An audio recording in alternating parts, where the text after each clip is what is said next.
Antes de mais nada, agradecer o convite. Lembrança,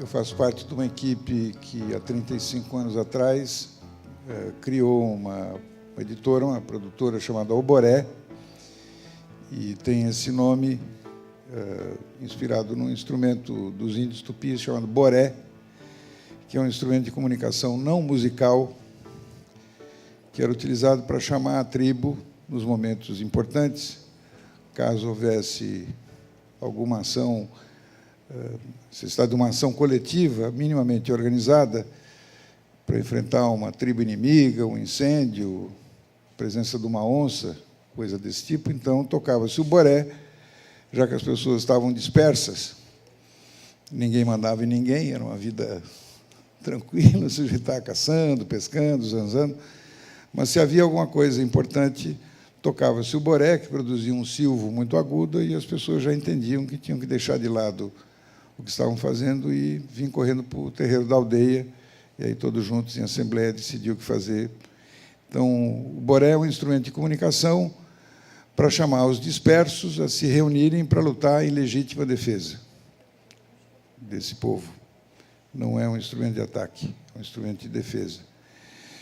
E, no final da década de 70, o atual, hoje não mais, mas o ex-presidente Luiz Inácio Lula da Silva tinha sido eleito presidente do Sindicato dos Metalúrgicos de São Bernardo. O Laerte tinha ido para lá para ajudar a desenvolver o trabalho de desenho, de charges, cartoons.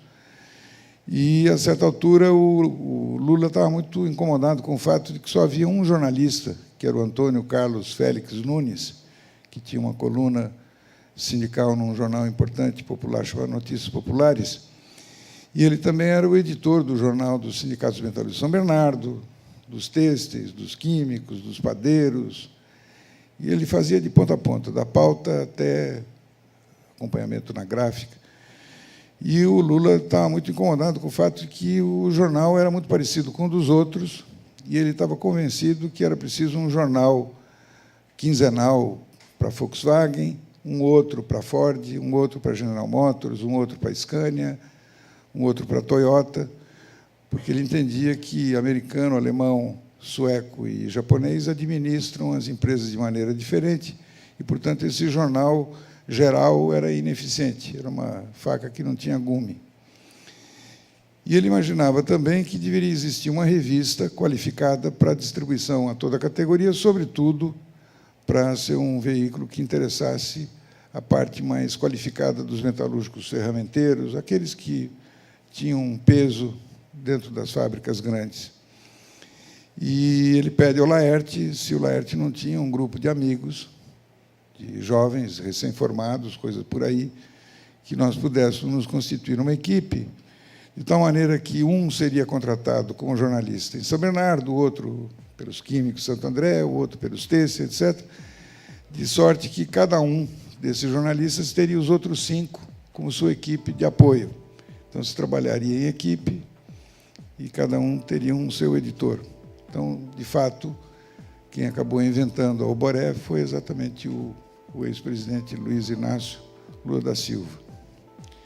E aí, então, um grupo de 10 jovens recém-formados, conseguimos nos articular com o primeiro time do que seriam os desenhistas, o Enfio, o próprio Laerte, o Glauco, o Angeli, a Cissa, o Zélio, o X Alberto, o Angeli, o Conceição Caú, Alci, um time grande. E, então, cria-se a Oboré para se colocar à disposição do movimento sindical dos trabalhadores e das organizações que estavam em luta pela democracia. Para que a gente pudesse funcionar, nós decidimos que teríamos 4 princípios. 3 eram públicos e 1 era secreto. Os 3 públicos eram o seguinte: primeiro, que nós nunca teríamos um jornal próprio, diferentemente dos jornalistas da chamada imprensa alternativa da época, nós nunca fundaríamos um jornal nosso. Nós estamos aí para fazer o jornal dos outros, o jornal dos trabalhadores e do movimento de luta contra a ditadura. Segundo, que nós não seríamos mantidos nem pela CIA, nem pela KGB, nem pela Igreja, nem pelo governo. Que a Alboré teria que ser mantida pela sua própria capacidade de trabalho. Se ela não fosse capaz de sobreviver através do seu trabalho, é porque ela não era uma necessidade social e ela devia fechar. Nós éramos contra a ideia de anabolizante, essa falsa pujança, gente que injeta hormônio de cavalo, fica, né, fortão, é só uma aparência de que é fortão, porque tirou o anabolizante, fenece. O terceiro é que nós não éramos um grupo homogêneo. Nós não precisávamos todos estar de acordo do ponto de vista político, ou filosófico, ou religioso, ou partidário. Não havia necessidade de homogeneidade entre nós. O que havia era necessidade de empenho político, empenho pela causa pública, através do desempenho profissional. E o quarto princípio, esse... Bom, todos nós tínhamos 2 empregos. Trabalhávamos na Alboré e todos trabalhávamos em algum veículo da grande imprensa. Então, era em hora extra, sábado, domingo, de noite, varando madrugadas, que se trabalhava. E o princípio secreto é que no nosso meio não entraria nenhum ranheta, nenhum zangado, encrenqueiro, maledicente, negativista. É uma desgraça se você tiver 10 querendo tocar para frente e no meio de vocês tiver um fofoqueiro, um desagregador, um maledicente, não há força que consiga enfrentar esse ácido. Então, que nós queríamos gente com alegria de viver, com alegria de criar, que gostasse de resolver problemas. E assim foi ao longo desses 35 anos, conseguimos contribuir, de alguma maneira, com a criação de quase 350 departamentos de imprensa dos sindicatos, alguns aqui do Rio de Janeiro, Federação Nacional dos Marítimos, aquela greve mundial, a primeira greve mundial dos marítimos, nós ajudamos a organizar, vim aqui semanalmente aqui para o Rio. E o nosso propósito principal era dotar cada sindicato de meios próprios para que essa equipe pudesse estar liberada para fazer coisas mais qualificadas, coisas que não tivessem que ver com o dia a dia. Então, cartazes, almanaques, audiovisuais, filmes, documentários, enfim. E a nossa ideia era exatamente essa, de fortalecimento da dignidade do mandato. Né? Quando nós estamos falando de movimento sindical, diferentemente de quando você se reúne, cria uma associação, uma organização não governamental, etc., você pode se atribuir, às vezes, muitas vezes tem sentido, você se atribui um papel, mas quando nós estamos falando dos sindicatos, dos trabalhadores, não há dirigente sindical que não tenha sido eleito. Então, portanto, ele tem mandato. E é preciso, entre outras coisas, uma informação que preserve a dignidade do mandato. Não é simplesmente fazer propaganda das coisas que fez, mas é preciso explicar aos trabalhadores por que certas coisas não aconteceram. Às vezes não tem a ver com a falta de empenho. Na atividade política, a pessoa não é medida só pelas obras que realiza, mas pelo empenho de luta para realizar as obras. Às vezes acontece de você não conseguir, mas isso não te desmoraliza. Foram as circunstâncias que impediram. E, portanto, você precisa ter uma informação de qualidade que seja compreensível pelas pessoas. No caso do movimento sindical, o dono do jornal é também o jornaleiro, porque ele participava da pauta, definia o que devia ser feito, mas, ao mesmo tempo, ele também distribuía o jornal na porta da fábrica. Então, a presença dessa imprensa, que depois vai se converter numa imprensa molecular, de milhões de exemplares, ela contribui, de alguma maneira, para que muitos desses dirigentes sindicais tivessem o contato diário com seus representados e pudessem se retroalimentar das ideias, das sugestões, das reivindicações. O fato é que, se você comparar o Brasil com qualquer outro país industrializado do mundo, não há nenhum que tenha uma imprensa própria do tamanho e da vivacidade do movimento sindical brasileiro. Lamentavelmente, nos últimos anos, o movimento sindical não desenvolveu nenhuma política de chamar-se os melhores profissionais na área do texto, da foto, da ilustração. Tem um tipo de comunicação, a meu juízo, muito repetitivo, previsível, e pouco influente hoje. Tem todas as condições de reverter isso, dadas as novas condições. Quer dizer, as tecnologias não vieram só para beneficiar uns, vieram, num certo sentido, elas estão aí para todos. E não há grande espaço na grande imprensa, nos grandes veículos, para o que se passa no mundo do trabalho. O desafio que me mostrem uma última reportagem sobre acidentes de trabalho. Morrem 200 trabalhadores por semana em acidentes de trabalho nesse país. Isso corresponde a um avião da TAM, um Airbus da TAM, aquele que caiu lá em Congonhas, não tinha 200 pessoas a bordo? Pois bem, é isso. Toda semana são 200 que morrem. E não há um registro, uma notícia sequer. Podemos pegar o caso do dia 6 de março, agora, recentemente. Todas as centrais sindicais realizaram, em Brasília, a 7ª marcha dos trabalhadores. Em torno de 40, 50 mil pessoas do Brasil inteiro estavam lá. Todas as centrais, com exceção de uma, se não me engano, com lutas, parece que não participou. Mas todas as outras estavam lá. CUT, Força Sindical, o GT, CTB, todas. Foram recebidos pela Presidente da República, pelo Presidente do Supremo, Presidente da Câmara, Presidente do Senado, e entregaram uma pauta de reivindicações de interesse dos trabalhadores e do desenvolvimento do país. Essa pauta foi aprovada na Conferência Nacional da Classe Trabalhadora, que se realizou no estádio do Pacaembu, há 2 anos atrás. Em qualquer parte do mundo, 50 mil, 40, 50 mil centrais, todas juntas, e ser recebidas pelos poderes é a notícia, não é? Verifiquem os jornais do dia 7 de março. Quem tiver a possibilidade de fazer clipping, verifique como é que as grandes emissoras deram conta desse fenômeno. É como se não tivesse existido. É um não fato. Faz de conta que não existiu. Só que existiu. E, portanto, é como uma pessoa que não quer reconhecer que tem câncer de pele e não toma providências. Se o câncer existe, ele está crescendo, ele está se desenvolvendo, com ou sem consciência dele ou das pessoas que estão do lado. Então, é uma barbaridade que os meios de comunicação, os grandes meios, se comportem como um espelho côncavo que reflete a realidade de maneira distorcida. Dependendo do jeito que o espelho é côncavo, ele pode fazer uma coisa pequena, comprida, ou também pode fazer uma coisa grande, baixinha. Era preciso que a gente tivesse espelhos planos que refletissem com mais precisão o que é essa realidade brasileira. Nós não estaríamos em melhor situação.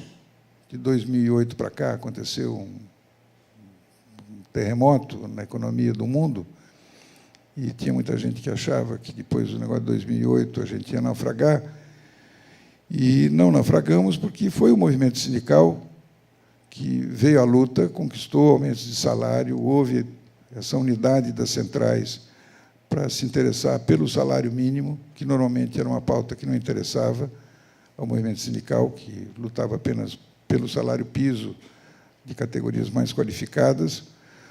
O fato é que o movimento sindical atuou debaixo de uma tentativa permanente de criminalização dele, considerar que essa luta não era a favor do país, mas era, porque toda vez que você recupera poder de compra dos assalariados na massa da população no Brasil, você fortalece o mercado interno. O nosso FMI é fortalecer o mercado interno. Então, quando o movimento sindical vai à luta e consegue aumentos reais, ou se consegue melhoria na área da aposentadoria, ou se conseguem políticas sociais de compensação, tipo Bolsas Família, coisas desse tipo, tudo isso injeta recursos na massa da população, que vai comprar o comércio, camisa, sapato, comida, etc., e põe em funcionamento tanto o comércio, quanto a indústria, quanto a agricultura. É assim no Brasil. Nós vamos ter ocasião de ver em seguida o Dalbor, um dos maiores economistas desse país, que pode dizer que nós somos um país muito raro. O Brasil, desde sempre, no máximo que conseguiu exportar foi 7% do PIB. 93% de tudo que se produz é consumido pelo mercado interno. Isso é padrão de países desenvolvidos, Inglaterra, Itália, Alemanha.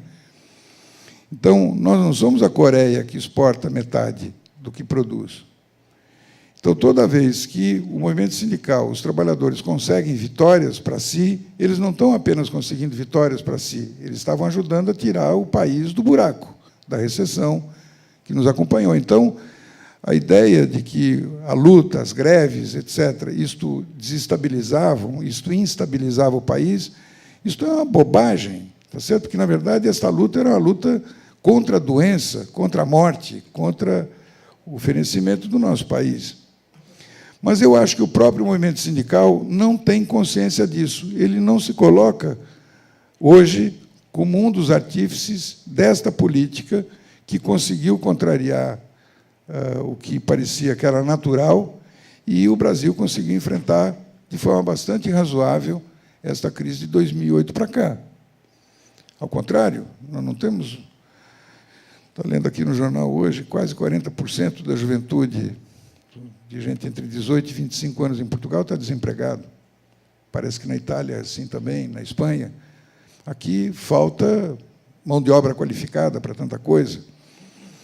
Então, eu quero dizer aqui que, se o movimento sindical se reencontrar consigo mesmo e começar a apostar em meios de comunicar ação, e não apenas fazer propaganda, publicidade, mas fazer reportagem, fazer jornalismo, dar a conhecer, apresentar-se à sociedade, também produzindo reportagem, documentação, que respeite a inteligência das pessoas, que elas tenham condição de avaliar e depois tirarem lá as suas conclusões.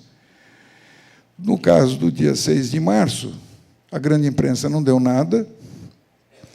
Eu acompanhei isso de perto, a CUT, o site da CUT, só deu uma foto às 4h30 e a marcha foi de manhã. Os chamados blogueiros progressistas, etc., tal das redes, praticamente trataram muito mal disso. Então, não é apenas jogar a responsabilidade que a grande imprensa não cobriu. Tá certo? Então, não confundir dificuldades com deficiências. As dificuldades são muito grandes, poucos países do mundo têm uma comunicação tão competente e tão concentrada quanto o Brasil, com a possibilidade de propriedade cruzada, ter televisão, rádio, jornal, TV, bababá, internet, etc. Isso não existe em nenhum país do mundo. Esse cruzamento faz com que mais da metade da verba publicitária fique concentrada numa única empresa. Isso é um perigo para a democracia, claro, evidente. Mas, por outro lado, eu acho que a gente também tem que olhar para as nossas deficiências. Não apenas ter uma noção das dificuldades, mas ter uma aguda percepção das nossas deficiências. E deficiência nossa só a gente pode superar. Ninguém pode vir se meter a querer superar uma deficiência minha. Isso é uma coisa invasiva, tal, mas acho que deveria haver, da parte das centrais e dos sindicatos e das federações mais importantes, uma política de relacionamento com a universidade. Deveria existir um intercâmbio maior entre os cursos de cinema, rádio, TV, jornalismo. As universidades públicas têm espaço, ainda que seja uma representação pequena, meramente ornamental. No caso da USP, é um trabalhador. Então, no Conselho Universitário da USP existe, também da Unicamp e também da Unesp, um. O patronato tem 3, um para o comércio, um para a indústria e outro para a agricultura. Mas, mesmo esse um, ninguém sabe quem é. É uma coisa que ninguém liga. E a universidade é pública. No caso, a USP é mantida com ICMS, que é um imposto que está embutido na mercadoria que a população cobra. Mas esse jeito ibérico, essa tradição ibérica de cobrar imposto embutido, que a população não sabe, diferentemente dos suecos, alemães, ingleses, que o imposto sempre foi extrovertido, o cara, quando compra, vê o preço e mais a taxa. Aqui não, o imposto está sempre embutido. É uma tradição dos portugueses, dos espanhóis. Você nunca sabe de onde é que veio o dinheiro e onde é que ele é aplicado. Então, não é possível formar consciência política, cidadã, se você não sabe como é que funciona a máquina, de onde é que vêm os recursos. O grosso dos recursos que mantém a USP, a Unesp e a Unicamp vem do imposto de circulação, mercadoria e serviço, está embutido na lata de óleo, no feijão, etc., que a população compra. Não é um imposto de renda, não são os ricos que mantêm a USP. No entanto, que eu saiba, nos últimos 20 anos, nunca houve um encontro da reitoria da USP ou da Unesp com as centrais para conversar sobre pesquisas que seriam interessantes de serem desenvolvidas, de interesse dos trabalhadores, discutir sobre a formação de profissionais. É sabido que a população precisa de clínicos gerais e não de especialistas, mas que eu saiba, isso nunca é discutido por quem seriam os interlocutores. Então, acho que a área da comunicação pode dar uma grande contribuição, como se fosse um exame cateterismo. Não sei se alguém já fez aqui, mas você tem um tipo de operação antes da operação. Então, você tem um problema cardíaco qualquer, você injeta lá um contraste, bota o cara atrás do raio-x, e aquele magnésio circula, e você sabe onde é que tem o congestionamento, onde a válvula está muito larga. Então, quando você vai fazer a intervenção cirúrgica, você já abre o corpo sabendo o que tem lá. A área da comunicação, ela funciona como uma espécie de cateterismo. Na hora que a entidade se reúne para discutir a pauta, quais são os temas e os assuntos mais relevantes, é como se você antecipasse naturalmente o que são as coisas realmente mais importantes para quem vai ler o jornal ou para quem vai ver esse site. Como é que está a plaquinha? Conclui. Já.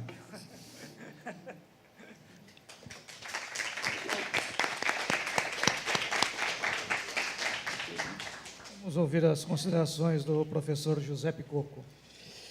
Bom dia a todos.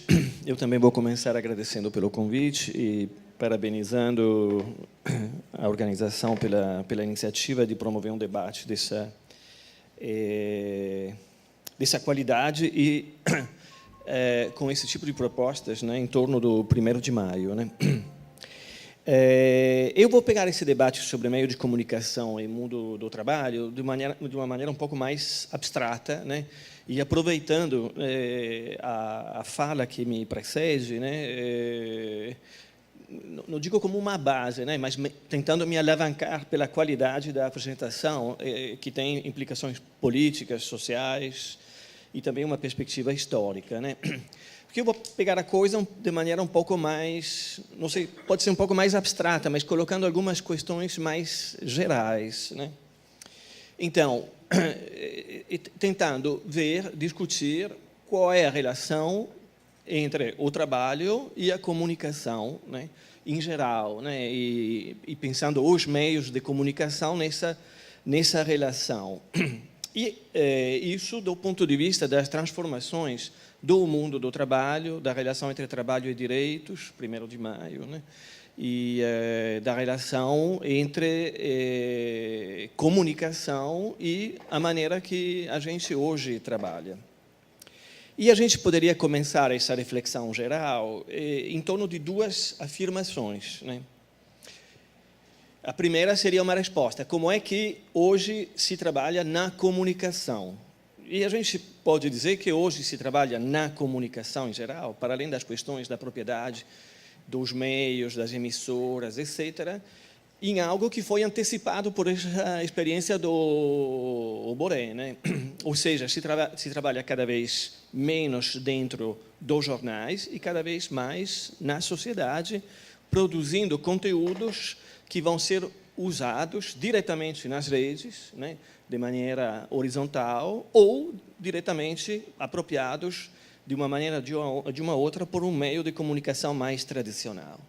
Ou seja, hoje a comunicação, né, é produzida a partir de um trabalho cada vez mais flexível, distribuído no território, entre o território e as redes, nessa nova conformação do território, do espaço, que é proporcionado pela integração das redes, pela convergência entre os meios. E a gente pode pegar isso, digamos, as consequências disso desde o ponto de vista de como é que se trabalha na comunicação, e o fato que na comunicação hoje há um processo de flexibilização geral do estatuto do trabalho digamos, dentro da comunicação, né? Por exemplo, o debate sobre o diploma de jornalista, né? E o estatuto do trabalho de jornalismo é uma das consequências dessa flexibilização geral que permite a todo mundo de ser jornalista. Eu aqui, escutando a fala anterior, né, estava tirando fotos, saí daqui, vou colocar na rede, né, e falar da minha fala, poderia até gravar, né, e ficar aqui gravando, etc. Claro, isso não determina imediatamente uma ruptura dos elementos de hierarquia, de concentração que existem, mas é uma mudança paradigmática importantíssima.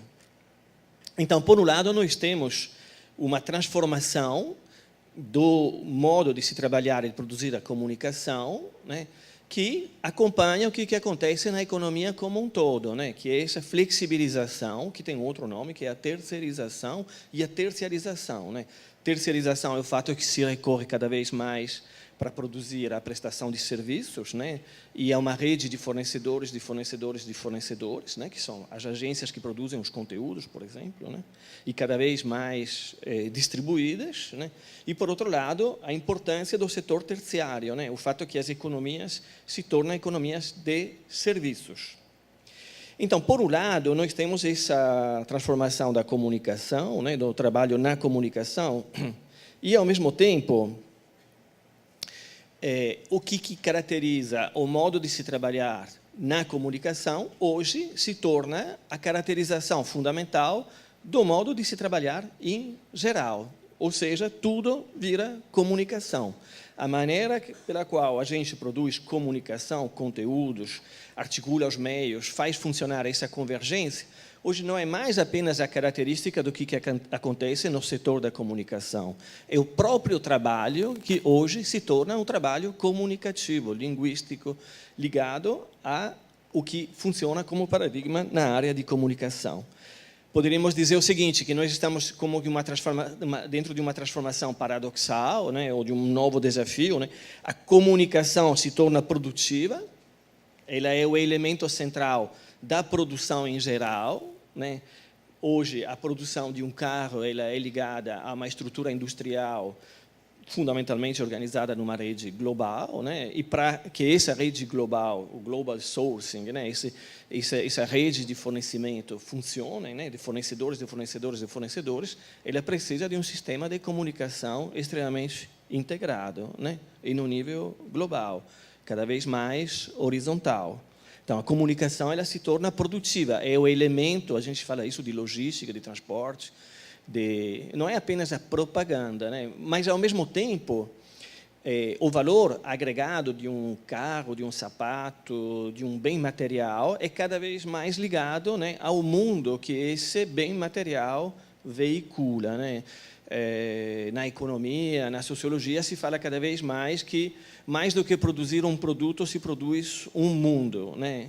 Um mundo da Nike, um mundo de uma marca, um mundo de uma maneira de se viver, né? Um mundo de um chinelo, né? De uma havaiana, né? A gente fala cada vez mais da economia criativa, o valor agregado de um chinelo, que é um bem digamos, tradicional, quase que uma commodity, quer dizer, um produto material indiferenciado no que diz respeito aos calçados, né? Na verdade, ele tem um valor agregado, inclusive na exportação, que vem do fato que ele vende outros elementos que são comunicativos, design, afetos, formas de vida, né? As imagens do Havaí e da praia de Copacabana, aqui no Rio, né? Então, a comunicação se torna produtiva, é o elemento central da produção, inclusive da produção industrial, e, ao mesmo tempo, tudo vira comunicação, quer dizer, a própria comunicação perde seu estatuto.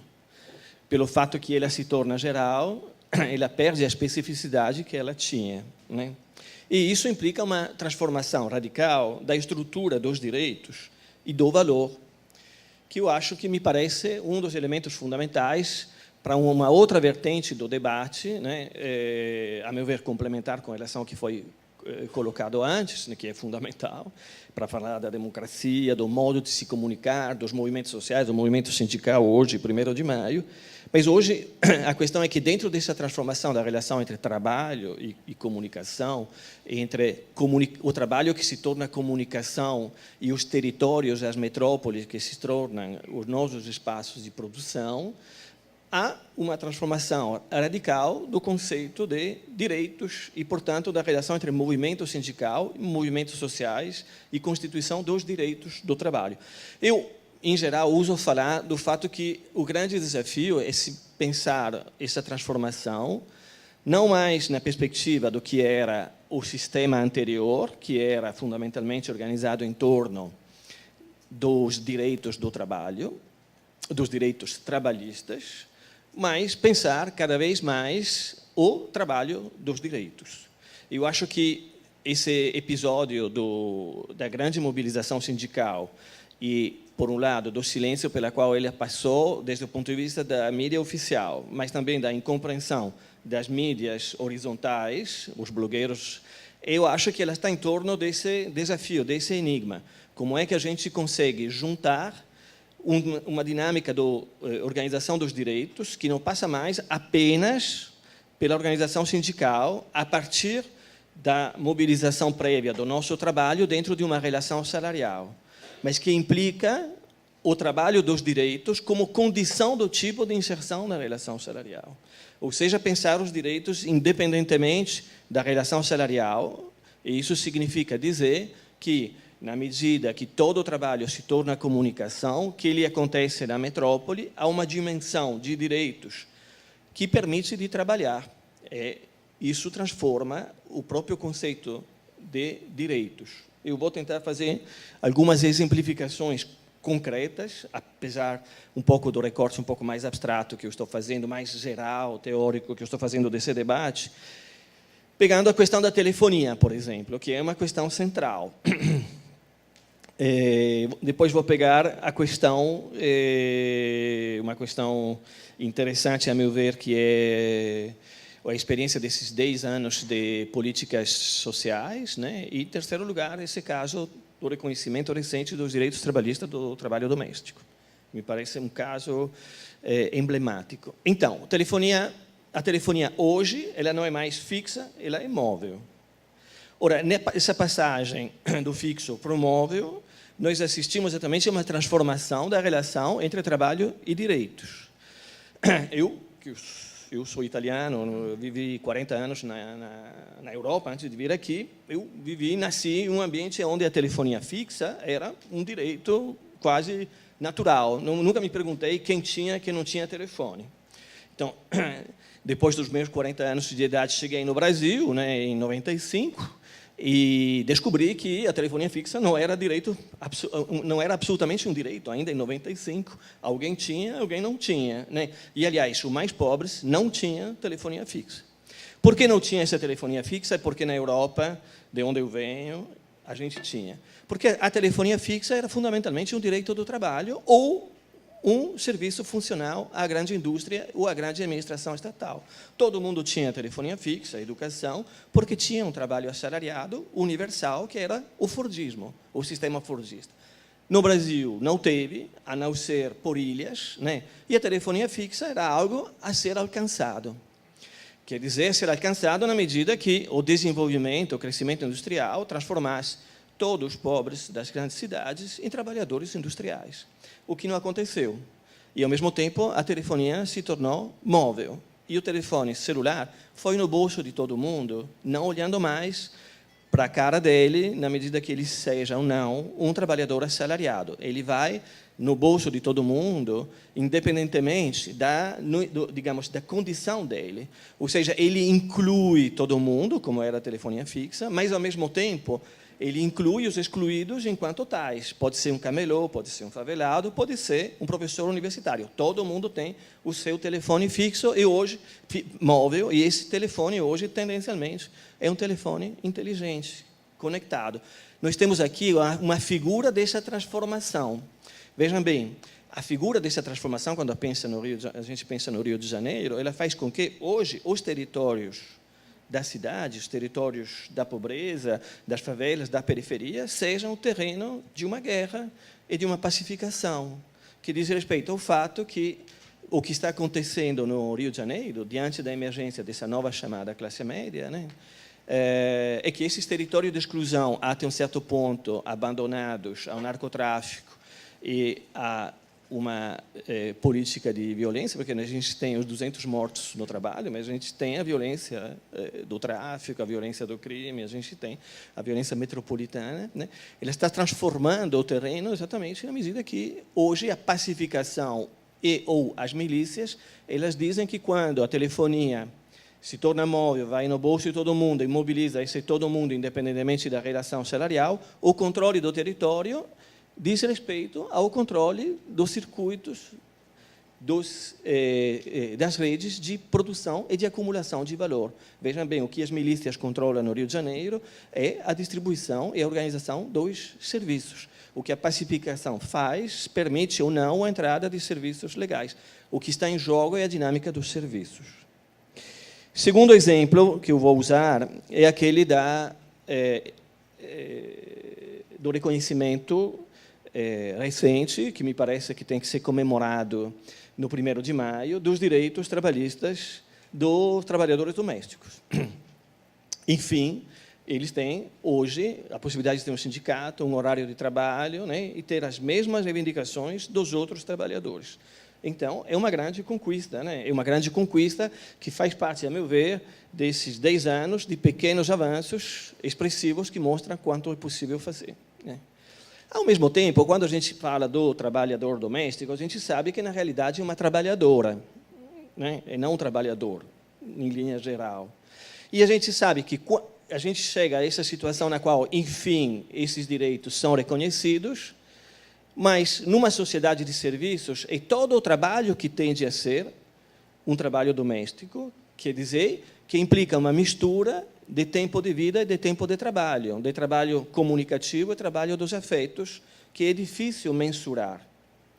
Então, como é que funcionam os direitos quando todo o trabalho tende a ser um trabalho de tipo feminino? Quer dizer, um trabalho de cuidado, um trabalho que faz funcionar os serviços do qual depende, inclusive, a produção industrial. Ele precisa de uma outra geração de direitos. Isso, naturalmente, acatando e comemorando, né, o avanço que é a lei do trabalho doméstico. Uma outra geração de direitos que, a meu ver, a gente já tem na frente e que precisa de um novo regime discursivo que implique exatamente reconhecer essa dimensão produtiva da comunicação e essa dimensão geral, ao mesmo tempo, dessa produção. Por exemplo, dizendo que hoje o Bolsa Família e, portanto, a distribuição de renda, ela não é apenas uma política compensatória. E aqui que a gente tem a possibilidade de pensar a mobilização do sindicato, os limites e a potencialidade dessas mobilizações gerais dos sindicatos, como no caso da manifestação de março dos 50 mil em Brasília, e a importância que teve as reivindicações ligadas ao salário mínimo, né, a dinâmica do salário mínimo, e como inovação dos comportamentos sindicais, das reivindicações sindicais, é também pensar o fato que o Bolsa Família não é uma política compensatória e não é apenas também um estímulo ao mercado interno. Claro que é uma política compensatória que a gente pode pensar em termos de justiça social, com relação à pobreza, com relação à miséria e às condições de indigência. Claro que ele é um estímulo e tem uma dinâmica macroeconômica com relação ao comportamento da produção nacional. Mas o Bolsa Família, a distribuição de renda, do mesmo jeito que o Reúne, o ProUni, todos os elementos de democratização do acesso ao ensino e todos os esforços para recuperar e expandir o sistema de saúde, dizem respeito ao fato que, na medida que todo o trabalho se torna comunicação e que esse elemento de comunicação é um serviço, quer dizer, um dever doméstico do trabalho, uma prestação de serviço, um dever mulher, uma feminização do trabalho, não apenas pela participação cada vez mais importante das mulheres no contingente de trabalho, mas pelo fato que o trabalho de serviço é um trabalho de cuidado. Isso implica que a própria vida que se torna produtiva, que se a vida se torna produtiva, ela precisa ser reconhecida com uma renda básica a qual todo mundo tem que ter direito, a começar pelos mais pobres. Então, longe de ser uma política compensatória, a distribuição de renda e o seu sucesso, inclusive político, ela tem que ser pensada como uma nova geração de direitos na passagem dos direitos do trabalho para o trabalho dos direitos. Obrigado.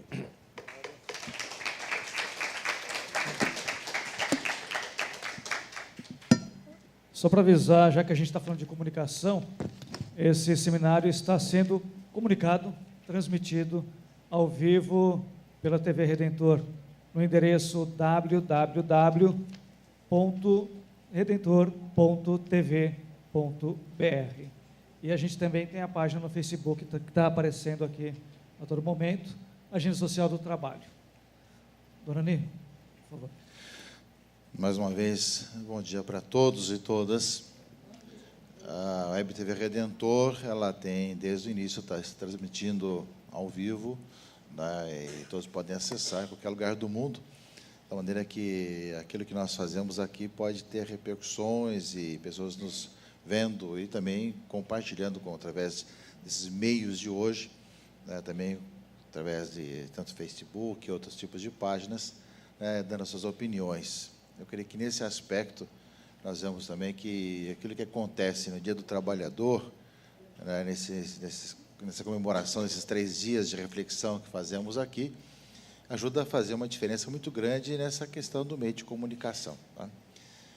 E sabemos que a grande disputa, até hoje, ainda acontece isso, é como estar presente nos meios de comunicação, a questão dos valores, a questão das reivindicações, o mundo do trabalho, que é o tema aqui desse seminário, nesse momento agora, é justamente que ponto aqui, como é que o meio de comunicação faz a diferença. Até pouco tempo atrás, nós dependíamos muito dos grandes meios, né? Os jornais, grandes revistas, grandes emissoras, e hoje nós sabemos que grande parte da juventude, principalmente, quase não vê mais a TV, nem lê o jornal, nem a revista, e sim é informado através dos Twitter, Facebooks, blogs, né? E nós vemos, inclusive, acontece isso em alguns países que nós imaginávamos, inclusive, com a nossa visão aqui dessa região ocidental, que não tivesse essa possibilidade, até do Oriente Médio, que conseguem movimentar milhões de pessoas através dessa mídia, dessa nova mídia, essa maneira nova de agir, de atuar.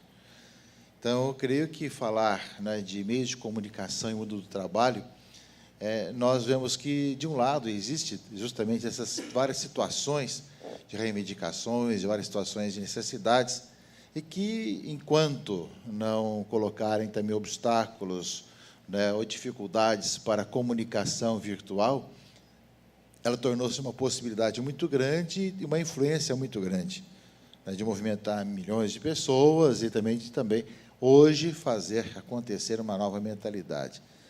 Se fala muito de uma nova cultura, né? E acho que, nesse aspecto, né, como que a questão do mundo do trabalho atua e age nesse aspecto, como é que ele é visto, como é que ele acontece nessas mídias alternativas, não sei se são tão alternativas hoje assim, né, de maneira que possa estar levando reivindicações, situações, né, a toda a população. Eu creio que são mudanças sociais que hoje a comunicação faz acontecer e que parece-me que não há muita volta nesse sentido. Mesmo as grandes mídias hoje se questionam o papel de um jornal, né, que tem feito ainda com papel, ou mesmo das grandes mídias. Hoje se fala de convergência de mídias. E, por isso mesmo, eu creio que também o mundo do trabalho, né, vai descobrindo também essa presença dessa forma, né, dando um passo, né, dentro das novas situações que vivemos. Mas e aquilo que podia se passar no passado, aquilo que a grande mídia não noticia, não aconteceu, hoje nós vemos que, com as mídias alternativas, faz com que a população, os jovens, as pessoas, demonstrem que aconteceu através de seus blogs, twitters, facebooks, né, que leva as pessoas justamente os acontecimentos e atinge milhares de pessoas, se multiplicam de maneira até muito pessoal, né? Então, eu creio que nós vivemos hoje uma mudança cultural nesse aspecto intensa com relação a meios de comunicação, onde nós trabalhamos nesses dois aspectos em que ainda existe uma influência muito grande dos meios tradicionais, né, que nós conhecemos, um pouco mais populares, e uma nova cultura que os nativos dessa época acessam com muito mais facilidade do que nós, que somos filhos adotivos dessa época, né? Os nativos têm muito mais facilidade e são muito mais informados e são muito mais formados também por essa nova cultura, em que muitas vezes nós que somos adotivos nem sempre atuamos e nem sempre temos assim a dimensão precisa disso tudo, né? Então, acho que uma nova maneira vai acontecendo. E nós nos perguntamos, né, em relação ao mundo do trabalho, em tudo isso, né, nessa questão toda, nesses vários questionamentos. E, realmente, a gente ouve falar muito pouco, né, e tem pouca influência nessas questões, né, do mundo do trabalho, nesses tipos, né, da mídia que nós temos hoje. Ainda há um passo político, há questões ideológicas, muitas questões sociais que talvez estejam ainda nesse início, né? Mas eu creio que, com o passar do tempo, também vai se atingir muito mais plenamente toda a questão do mundo do trabalho, a preocupação com os direitos trabalhistas, etc. Mas, além disso, além de lembrar um pouco desse outro mundo, né, que existe, que influencia, de uma certa forma, a geração mais jovem, não só, mas um pouco mais, né, que são nativos dessa época, nós temos também um outro lado em relação ao mundo do trabalho. São os trabalhadores, né, nas mídias, né? Embora as mídias alternativas hoje, grande parte, são pessoas voluntárias e que fazem o trabalho, etc., também existem algumas situações que nós defrontamos ainda hoje com relação aos que trabalham na mídia e nos perguntamos, né, aquilo que não é noticiado ou não acontece, aqueles que estão na mídia também são trabalhadores e muitas vezes são até ameaçados por situações. Temos aí notícias, né, de comentaristas, noticiaristas que são assassinados ou então ameaçados porque têm opiniões ou vários tipos de opiniões ainda hoje, né, falta de liberdade com relação à opinião que tem, aquilo que é chamado a fazer, a falar, etc. Então, nós temos um outro lado também a ser visto, né, diante também do mundo do trabalho, são os próprios trabalhadores das mídias que nós conhecemos um pouco mais tradicionais, e que também são sujeitos de direitos, de deveres, de situações, e que, de uma certa forma, influenciam nas suas opiniões, nas suas escolhas, ao mesmo tempo na sua opção que tem a cada momento, a cada instante. E mesmo as nossas mídias alternativas também, no fundo, têm esse mesmo aspecto. Então, há um olhar também, vamos ter um olhar também, que é falar do mundo do trabalho e meios de comunicação. Um lado é justamente pensar, né, sobre esses trabalhadores que têm sua discussão com relação a diploma ou então a sua opinião, se a sua opinião é respeitada pelo editor ou não é respeitada pelo editor, né? Parece-me que os donos hoje dos meios influenciam menos que os editores na questão da notícia quando sai, quando acontece, acolhe, e mesmo naquilo que está, né, em relação à questão financeira e econômica, que domina muitas situações, né?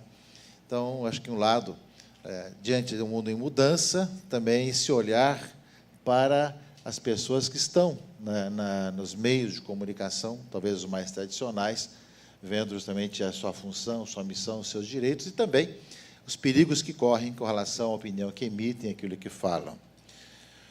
Do outro lado também, né, acho que um terceiro aspecto é olhar um pouco as mídias mais tradicionais que nós temos, as que nós comumente falamos, que nós entendemos por mídia, no dia a dia, né, como é que ela retrata a questão do mundo do trabalho, os direitos do trabalhador, etc. E no mundo em que nós somos dominados, e principalmente nessa nossa região do mundo, pela questão da economia, do lucro, né, onde tudo, a competição está nessa área, e que só, digamos, as coisas que acontecem, que de uma certa forma proporcionam lucro, é que acabam virando, né, uma notícia que interessa às pessoas, se aquilo depois também tem repercussão para que tenha mais leitores, ou mais pessoas vejam, ou acessem aquele tipo de meio de comunicação para poder vender os olhos das pessoas que veem a propaganda. Então, são situações que eu creio que falar, né, o mundo do trabalho é também ver que muitas questões hoje se fala, vai se dizer, né, que muita a mídia, e a mídia em geral, essa mídia mais tradicional como nós temos, depende do trabalho de muita gente, né, e até que ponto essa mistura entre a propaganda, entre aquilo que é o ser visto e aquilo que é o sustento das pessoas, etc., vai também condicionando o mundo do trabalho. Então, há toda uma questão, um questionamento, né, sobre um certo círculo, né. É necessário que se faça alguns escândalos para que seja visto, para que se venda, para que se sustente, para que as pessoas tenham isso. Esse círculo todo vai se retroalimentando continuamente. E parece que as alternativas na mídia tradicional não são muito claras, a não ser a estatal, né? A não ser a estatal, aquelas que justamente o Estado é quem paga as despesas, ou então as mídias alternativas, que então são muito mais livres e muito mais possíveis de poder as pessoas colocarem as suas opiniões sem a preocupação, né, de serem muito vistos, ou de serem pagos, ou então de retroalimentar, né, alguém, né, nesse sentido, né, de economia. Eu creio que essa retratação e, ao mesmo tempo, como que as coisas vão acontecendo, né, devem marcar um pouco também esses tempos atuais de tantas mudanças e transformações, que não são fáceis, né? Não são fáceis porque nessas transformações culturais que vêm muito pela nova mídia que hoje nós vivemos, depende muito da situação também das pessoas que vão tendo seu sustento ou não, e tendo a sua liberdade de pensamento, de agir, e tudo mais. As pressões, né, são as mais diversas, não é? A pergunta que nós fazemos com relação ao mundo do trabalho, e estamos aí no momento dessa nova cultura, nova situação, é como tanto as mídias tradicionais, como também toda essa situação das mídias alternativas, e mesmo a questão das mídias sociais, como que podem exercer, né, uma missão com relação ao mundo do trabalho. Quais são as questões que se colocam, tanto para quem trabalha nas mídias, como também diante do mundo do trabalho em nosso país? Não falamos nem sequer, somos parte, claro, de uma conjuntura mundial, mas temos as questões do nosso país, e de que forma, justamente, as mídias podem ajudar a repensar para que a dignidade humana, que deve estar presente para todos, com a sua dignidade de vida, a sua responsabilidade, a sua liberdade, a sua vida, possam ser respeitadas em todos os momentos e, ao mesmo tempo, encontrem caminhos no mundo que a justiça possa estar muito presente na vida de todos, não é? E aí, justamente, a questão da informação e o que está por trás de muitas notícias, o que está diante das vários tipos de propagandas. Muitas vezes nós somos apenas robôs que são chamados a comprar esse, porque precisa mais sair tal tipo de produto, agora é tempo do álcool, depois é tempo da gasolina, e assim vai as várias situações de incentivos e tudo mais. Até que ponto o ser humano vai tomando consciência pela informação, né, do que move, que está sendo movido, né, no seu mundo do trabalho, que tem o seu sustento e, ao mesmo tempo, a sua dignidade, não é? A questão, saber denunciar também todas as falcatruas que existem e todas as situações que levam as pessoas a serem manipuladas, né, de forma, muitas vezes, né, até subhumanas, com relação à mídia em geral, e essa consciência que cada um é chamado a ter, com da sua dignidade, e aí vai se formando essa mentalidade e, ao mesmo tempo, vendo esse mundo com as suas controvérsias, suas complexidades, como se pode progredir nessa área, nessa situação. Não é?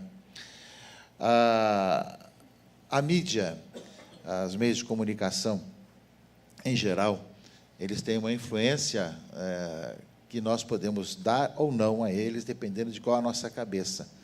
Mas, ao mesmo tempo, vemos que, de uma certa forma, olhando pela generalidade, há muita gente que se deixa levar, né, por opiniões de um, de outro, e a questão do trabalho, a questão do meio de comunicação e trabalho, de como o trabalho vai sendo vivido com dignidade, há uma responsabilidade para todos, vai depender de muitas vezes, né, de como nós também somos chamados a denunciar certas opiniões e certos tipos de manipulação midiática ao nosso redor. Eu creio que nessa atual conjuntura de mudança social, de mudança cultural e de ver realmente o trabalho hoje, né, no caso que foi colocado durante esses dias aqui, a necessidade de capacitar as pessoas para que tenham, né, acesso às vagas de trabalho que existem, e isso nem sempre é informado e, ao mesmo tempo, né, nem sempre valorizado o trabalho das pessoas, naquilo que a pessoa tem de dignidade, cabe justamente encontrar esses caminhos, e a mídia é um grande segredo. E um grande segredo não apenas das mídias tradicionais, os meios de comunicação que nós conhecemos, assim, mais comuns, mas também, né, todos esses trabalhos alternativos. Existem muitos trabalhos alternativos também nas mídias tradicionais. Aqui no Rio de Janeiro tem várias favelas que têm seu próprio meio de comunicação, não só de jornal, mas até de televisão, né? A TV Vidigal é um exemplo disso, né? Já anos atrás, né? Acho que a Maria Cristina lembra bem disso, né? Acho que já tem já uns 20 anos a TV Vidigal, né? Por aí mais ou menos, né? E que a própria comunidade se comunica entre si, as notícias próprias, como é que vão as coisas, etc. E se isso no passado, né? E até um pouco no presente, até mesmo o meio de comunicação um pouco mais difícil de se fazer, existe muito mais nas mídias sociais, não é? Então, eu creio que é o momento dessa mudança cultural em que nós somos chamados a encontrar os caminhos, a descobrir cada vez mais a luta para que realmente a dignidade humana aconteça e para que as pessoas vivam realmente com generosidade e saibam transformar esse mundo que nós sonhamos, desejamos e queremos, que todos possam ter essa luz ao sol. E, sem dúvida, os meios de comunicação são um grande segredo, uma grande possibilidade de difundir ideias, de, ao mesmo tempo, denunciar situações, chamar a atenção de vários outros momentos, e, nessas mudanças, também saber ver que hoje, talvez, há uma mudança na maneira de se comunicar, que nós não podemos ficar alheios, né? E se no passado muitos meios alternativos foram importantes, né, continuam sendo importantes, no entanto, hoje todo esse outro mundo, né, virtual também, que é muito importante também. Obrigado.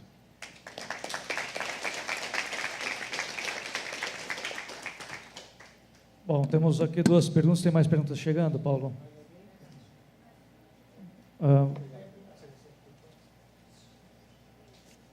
Enquanto as perguntas chegam, temos duas aqui. Na verdade, elas são meio complementares. A pergunta é dirigida à mesa, a todos os componentes. Como os meios de comunicação podem contribuir na formação profissional de homens e mulheres? Como utilizar as mídias na educação profissional? Quem quer responder primeiro? Como os meios de comunicação podem contribuir na formação profissional de homens e mulheres e como utilizar as mídias na educação profissional? Nossa, quanto? Sérgio. Bom, isso já está... posso? Como usar a mídia para a formação profissional? Isso já está acontecendo de mil maneiras, né? No sentido que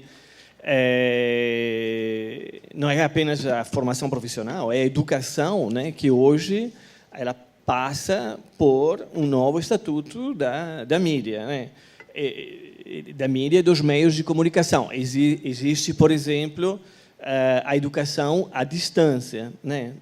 Mas a educação à distância não é nada com relação ao fato que, hoje, a presença à distância é uma condição virtual de todo mundo. Então, é a educação, em geral, que muda a maneira de funcionar. Eu posso, hoje, chegar para dar a aula, né? Um exemplo concreto, e pensar em apresentar alguns documentos históricos, não sei, do que acontecia durante as grandes greves de 68 e 69 na França e na Itália. 10 anos atrás, eu teria tido que fazer uma procura, encontrar uns vídeos, implementar toda a infraestrutura, né, e ter esse material a partir de uma procura específica. Hoje eu chego, é só ter algumas referências, ligo o computador, uso uma tela, né, e pela internet eu encontro quase todo o material que eu estou procurando em tempo real, né? Só para fazer um exemplo assim. Tem uma dúvida com relação a uma citação, um texto, né? Um aluno pode, durante a minha aula, procurar no Google, né? E ir encontrar imediatamente a referência bibliográfica exata, eventualmente o próprio texto, as interpretações, as citações. Quer dizer, há uma integração sistemática, né, que vai transformar o papel das profissões, né? O debate sobre o diploma de jornalista, né, é algo que já está, digamos, rolando, já foi no STF e vai continuar rolando. Mas são todas as profissões que estão sendo questionadas. Então, por um lado, isso facilita a formação profissional, pelo outro, transforma o estatuto das profissões. Hoje nós temos um chamado Educomunicação, que é todo um trabalho que se faz, e existem já livros, existem pesquisas sobre como se faz comunicação e educação estarem juntas, né? E, é claro, existe aquilo que é formal, as aulas virtuais, que hoje, que com o tempo, com a digitalização, além da aula que você está assistindo, você pode acessar também outros tipos de componentes, em termos de estrutura, e aquilo que é fazer da comunicação total também uma comunicação educativa, né? Não educativa enquanto TV educativa, mas que tenha, dentro de tudo aquilo que vai se ter colocando, também algo que leve a pessoa a uma educação para o trabalho, para o tipo de fraternidade, para o tipo de vida, tudo mais. E, é claro, existem, claro, além de aulas de universidades, tudo mais, também aulas de formação as mais diversas hoje no meio de comunicação. Claro, hoje, não tanto no passado, quando é muito mais o rádio, né? Hoje com a televisão ou então com a internet.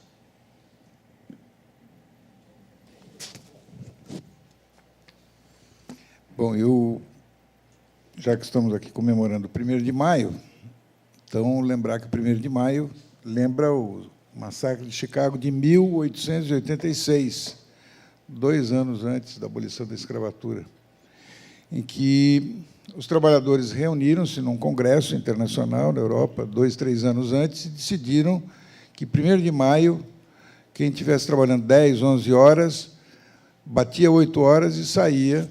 Foi assim, era uma espécie, não de entrar em greve, era trabalhar e sair quando batesse 8 horas.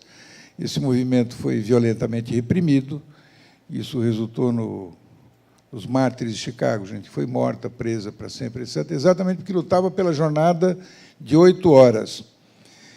E é uma coisa esquisita, porque os trabalhadores trabalhavam 12, 13, 14 horas, alguns 15, 16, dormiam na fábrica.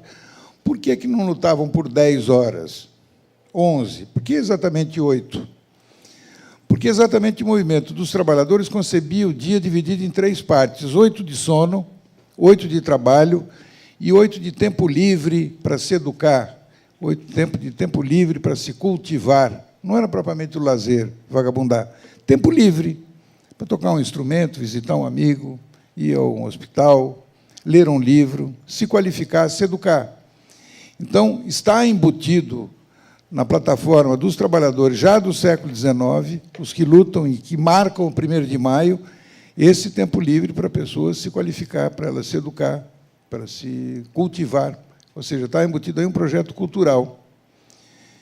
E isso que o arcebispo disse a respeito da educomunicação, isso mesmo, o professor Ismar, talvez que é o a principal autoridade hoje, talvez, eu não sei se vocês têm tido contato, desenvolvimento com ele, porque todo comunicador é educador. A Xuxa não está educando as crianças de um certo jeito? E todo educador é um comunicador, é impossível ser educador sem ser comunicador. Acontece que hoje não tem mais essa coisa só de que você diz, a escola, a família, e depois você tem os meios de comunicação, você tem as outras coisas, ficou tudo mais complicado. De qualquer maneira, para entender essa complicação, é preciso ter tempo livre para a pessoa organizar as informações, examinar, fazer interpretações, ver interpretações e, afinal, ter lá uma opinião. Esse esforço de transformar a informação em compreensão é o grande desafio do comunicador. É como se fosse uma bula de remédio. Do lado direito tem aquela coisa complicada que só os cientistas, os médicos, etc., mas tem um esforço de traduzir aquela bula de um jeito que a dona de casa, a avó, etc., seja capaz de compreender. Esse esforço de traduzir de tal maneira que o conhecimento não seja uma luz que ofusca o olho de quem quer ver. Há necessidade de um esforço de que esse conhecimento seja uma lanterna para iluminar o caminho de quem quer andar. Eu só não posso deixar de passar a questão das 8 horas, que já São Bento, no século VI, V e VI, dizia que a vida do monge divide em 3 momentos, cada 8 horas, justamente uma atividade, oração, trabalho e tudo mais, e descanso. Né? Só lembrar, isso já estava no interior também da igreja, essa questão das 8 horas da vida monástica. Uma pergunta para o professor Giuseppe Coco. Na sua opinião, a inclusão digital pode inserir o trabalhador na discussão do próprio trabalho do direito? Bom, no contexto dessas transformações, eu respondo logo? Sim. A inclusão digital tá bom. A inclusão digital ela é, digamos, uma expressão dessa nova geração de direitos. É a maneira de se pensar a relação entre essa inclusão por fragmentação, quer dizer, o fato do telefone, essa imagem do telefone celular que vai no bolso de todo mundo, independentemente da condição material, do estatuto desse todo mundo, né, que continua a ser um trabalhador informal, que continua a viver na periferia, em determinadas condições de dificuldades, etc. O outro lado dessa inclusão pode ser o reconhecimento, né, da necessidade que isso aconteça dentro de determinados padrões de qualidade. Quer dizer, a qualidade dessa inclusão ela vai determinar as condições de trabalho. Ao mesmo tempo, eu queria aproveitar aqui essas 2 colocações dos meus colegas para dizer que o que está acontecendo hoje é que essa tripartição de 8, 8 e 8 não funciona tendencialmente mais. Essa repartição tempo livre e tempo de trabalho,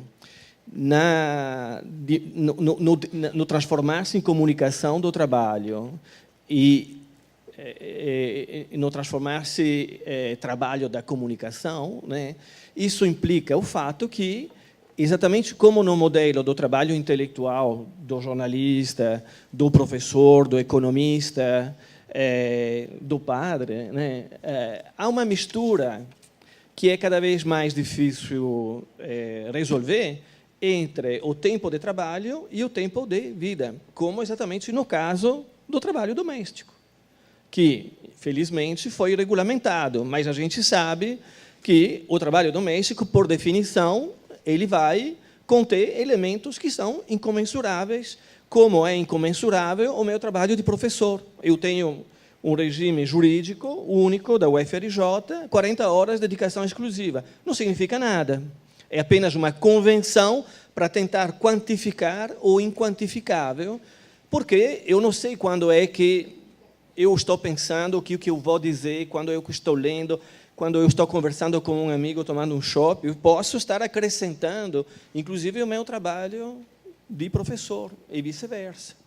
Então, tudo isso que se mistura, que era específico de uma condição, que era a condição da produção do saber de determinadas profissões, e que era regulado, não por acaso, por diplomas, hoje é o modelo do trabalho em geral.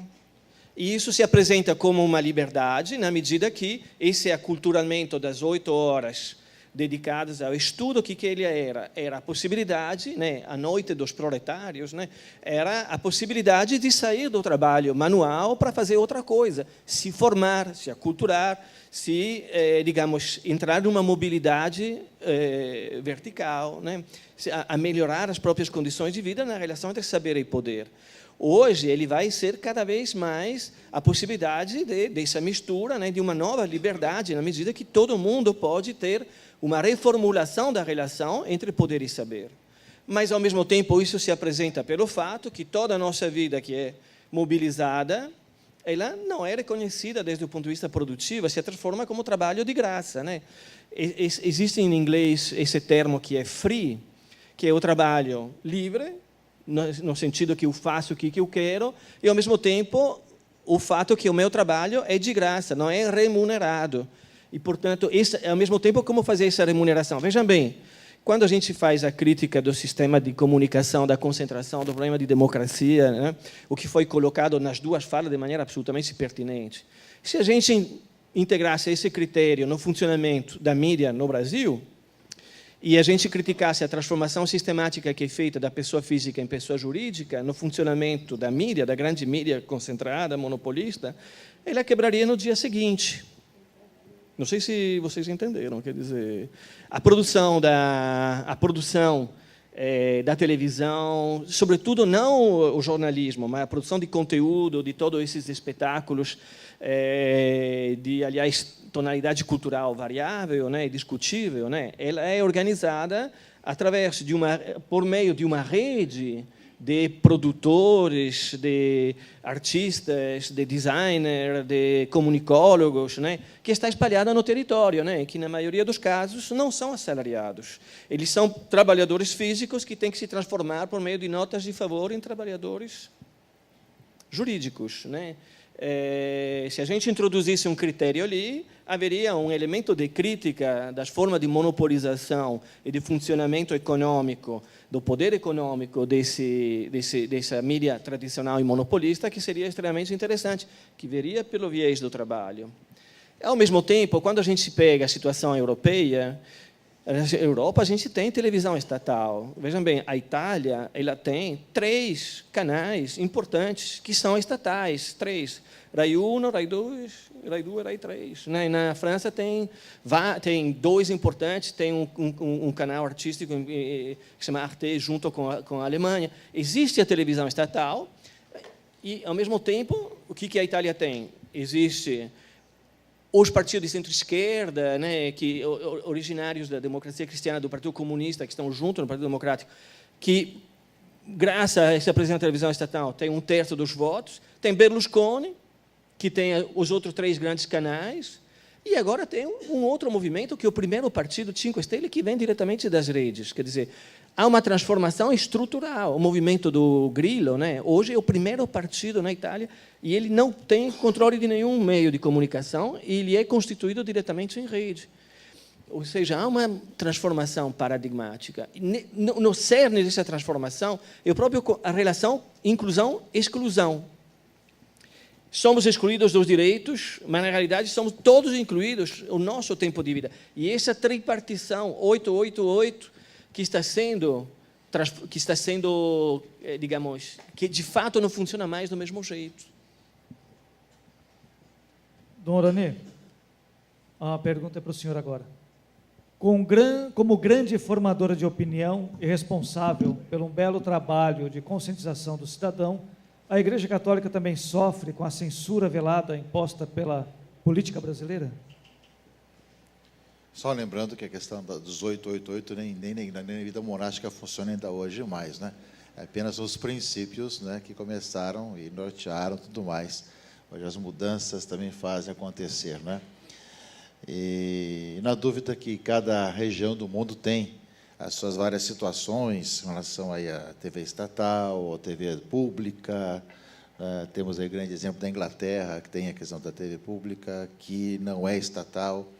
Então, são várias situações que tem, mas que tem essa mudança toda.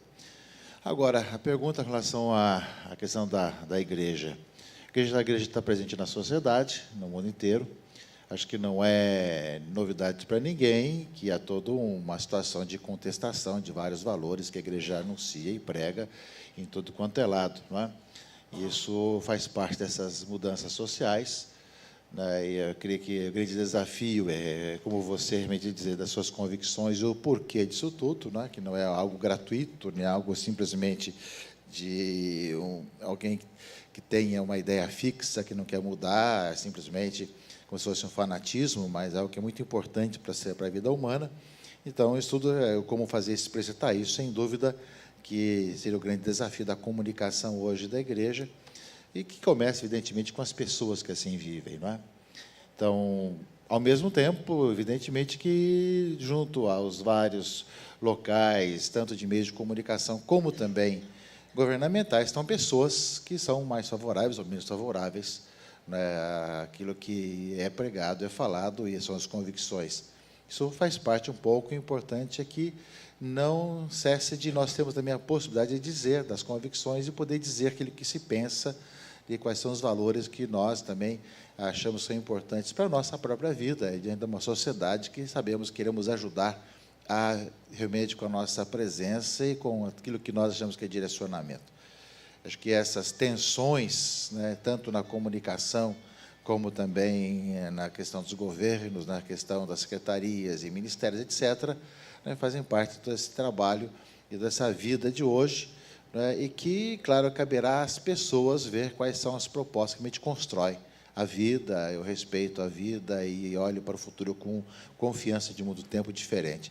Basta ver um pouco esse debate que temos aqui agora, que o SEAT, que faz parte da igreja, não é, está promovendo diante de uma situação que existe hoje na sociedade e que se pensa no bem do trabalhador, numa novas propostas diante de situações que nós vemos hoje. Então, a igreja tem sempre essa preocupação com o bem e com aquilo que vai construir. Nem sempre é compreendida, nem sempre é aceita, mas faz parte um pouco das contradições. Senhor Sérgio Gomes do Boré, na sua opinião, a imprensa sindical consegue cumprir bem a sua missão de conscientizar os trabalhadores não sindicalizados? E outra, ela tem essa missão?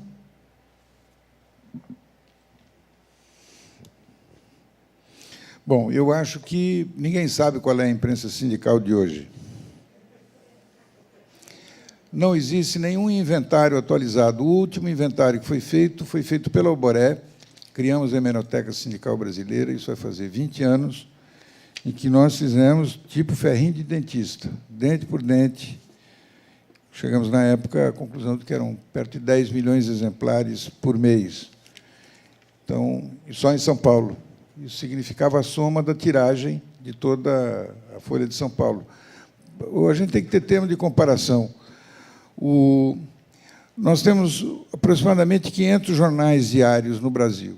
A soma disso dá em torno de 5 milhões de exemplares. Isto é a imprensa diária de Buenos Aires.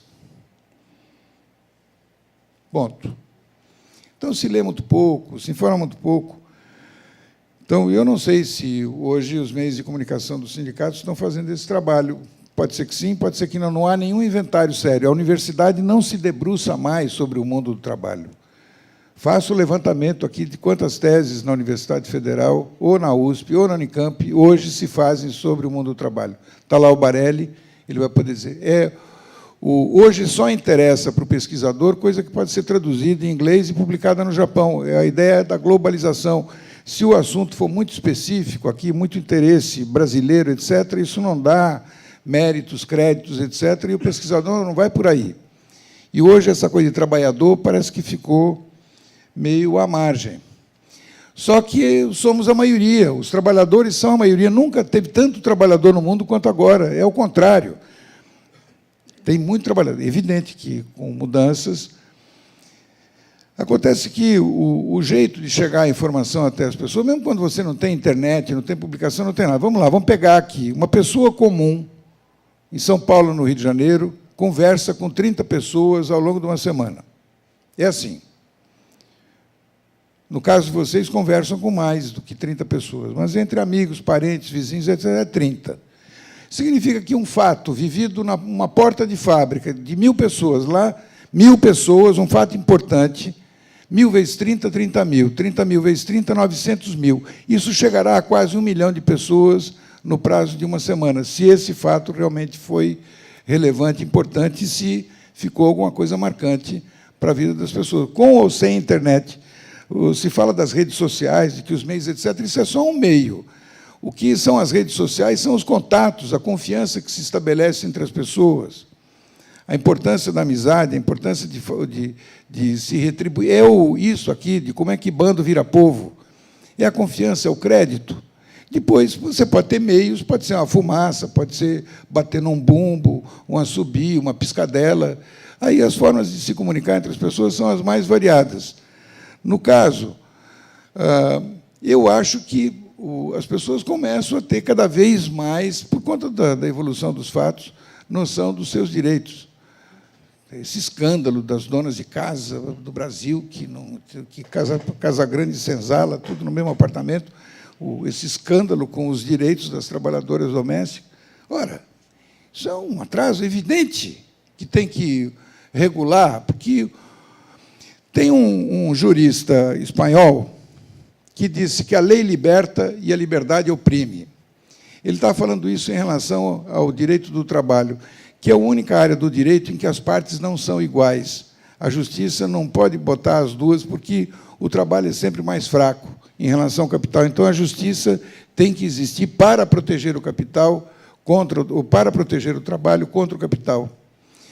Quando não tem regra nenhuma, a liberdade significa a volta da escravidão, com, sei lá, chicote telemático, sei lá, alguma coisa eletroeletrônica, informática, etc., mas o trabalho escravo se reimpõe. Tem que ter lei para regular.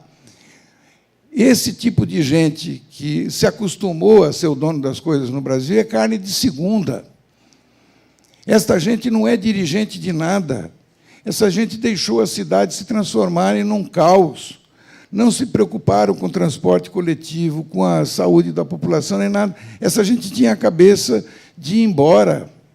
Em São Paulo, sem dúvida nenhuma, o ideário da burguesia paulista era exatamente esta coisa de que a felicidade é no campo e São Paulo não pode parar. As duas ideias, pau na máquina, vão fazendo tudo provisório, e eu mudo para Paris ou vou para Ibiúna, e abandonar a cidade à própria sorte. Se transformou num monstro que agora, para desembaraçar esse nó, é quase impossível.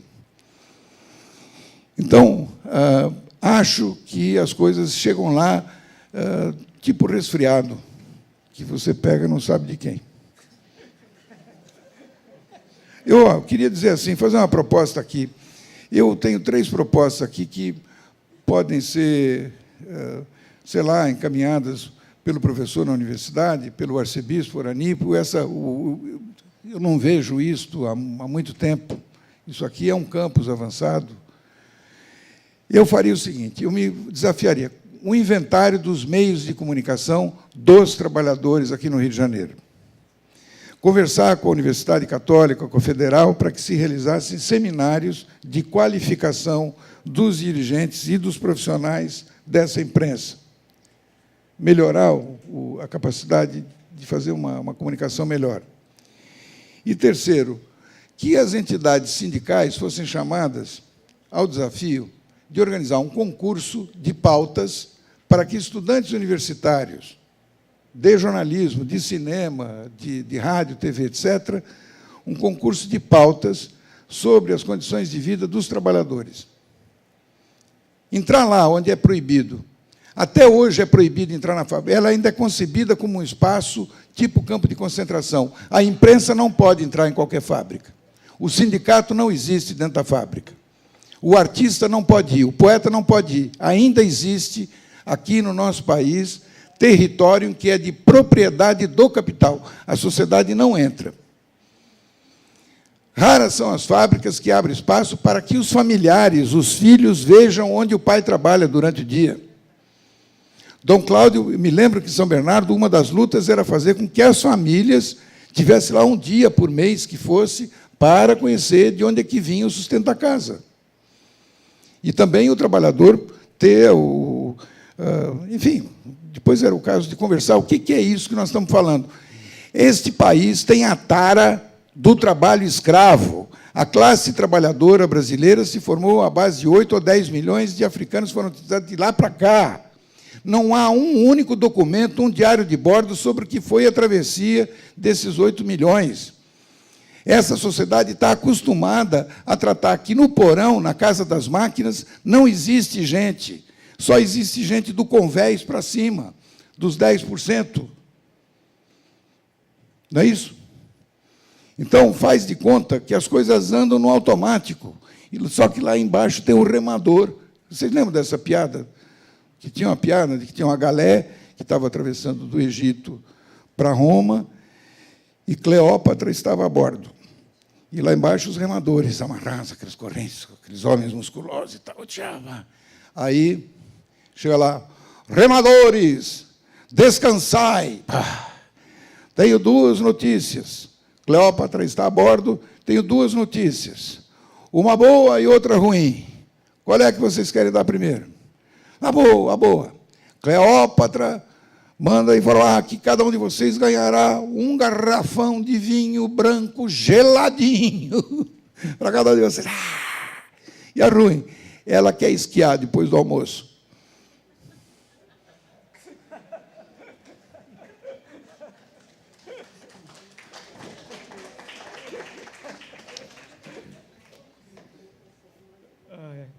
Bom, tem uma pergunta aqui para a mesa, para todos, que é dirigida à mesa toda. Além de não ajudar, a omissão da grande imprensa pode funcionar como elemento dificultador de participação ativa do trabalhador na política brasileira e mundial?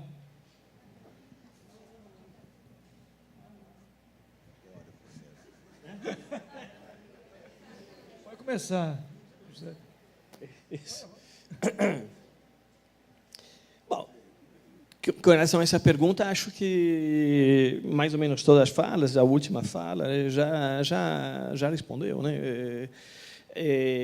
A verdadeira questão é que, diante dessa situação, a herança da escravidão, a desigualdade, a fragmentação, a violência, né?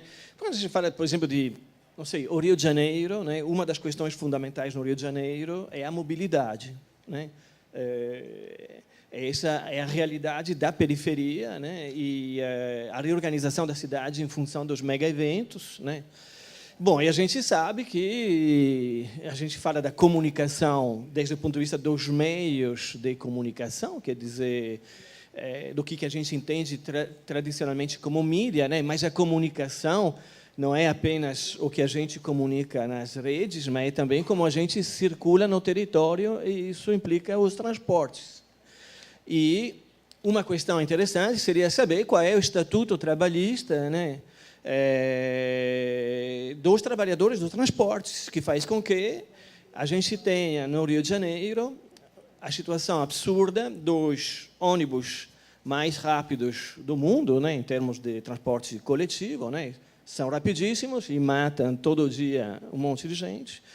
Daqui a pouco eu acho que seria importante votar a obrigação de ter um capacete para entrar num ônibus do Rio de Janeiro, né? E, ao mesmo tempo, essa velocidade do ônibus, né, do bólide, né, ela corresponde ao fato que as estatísticas indicam, né, que os trabalhadores, os moradores das periferias no Rio, gastam mais tempo no transporte do que em São Paulo, né, que a gente já sabe muito maior e deveria ter essa situação. Qual é o estatuto trabalhista dos trabalhadores, dos motoristas dos ônibus, né? Seria interessante saber se é por quilometragem ou é por 8 horas de trabalho. A gente pode estar pensando que a gente está falando de transporte. estamos falando de comunicação. Estamos falando da relação entre o território e a comunicação diante do fato que hoje o trabalho, a qualidade do trabalho acontece na metrópole, depende da qualidade da metrópole. Eu vou voltar à questão do, digamos, desse ponto de vista, os sindicatos e as confederações sindicais têm que passar por uma inovação, enxergar o trabalho de maneira muito mais ampla do que como eles fazem. Isso depende muito mais de como eles se funcionam do que apenas de como a mídia monopolista ela manipula as informações sobre a realidade sindical e a realidade do mundo do trabalho. Eu posso fazer um exemplo aqui, porque não, né? Mas, por exemplo, existem movimentos de camelôs, de trabalhadores informais, que são enxergados por outros trabalhadores, por exemplo, bancários, né? Como trabalhadores que deveriam lutar para apenas encontrar um emprego assalariado e se organizar de maneira tradicional. Acontece que, às vezes, os trabalhadores bancários usam os camelôs, né, para fazer que eles façam os piquetes no lugar deles. Existem essas contradições no movimento sindical que dizem respeito, estou falando de casos concretos, tá? Do Rio de Janeiro, né? Como é que a gente faz essa relação entre a informalidade e a formalidade desde o ponto de vista da dinâmica da organização sindical? Se o trabalho se torna cada vez mais comunicação, e dessa comunicação depende a estruturação das redes nos territórios, porque exatamente não é que se torna virtual, porque ele se reorganiza os territórios. Os sindicatos deveriam pensar na possibilidade de se organizar não mais por categoria, não mais de maneira corporativa, mas também se organizar em termos territoriais. Organizar os trabalhadores dentro de bacias de emprego e de mobilização, para além das clivagens entre o formal e o informal, e, nesse sentido, digamos, trabalhar a defesa e a produção de uma nova geração de direitos, inclusive com relação à produção da própria imprensa sindical, né?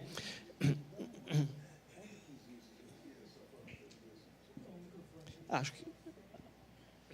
Não, eu perguntei onde é que existe essa forma de organização, porque sindicato discute o preço de uma mercadoria muito especial, que é a hora produtiva de uma pessoa, esta mercadoria.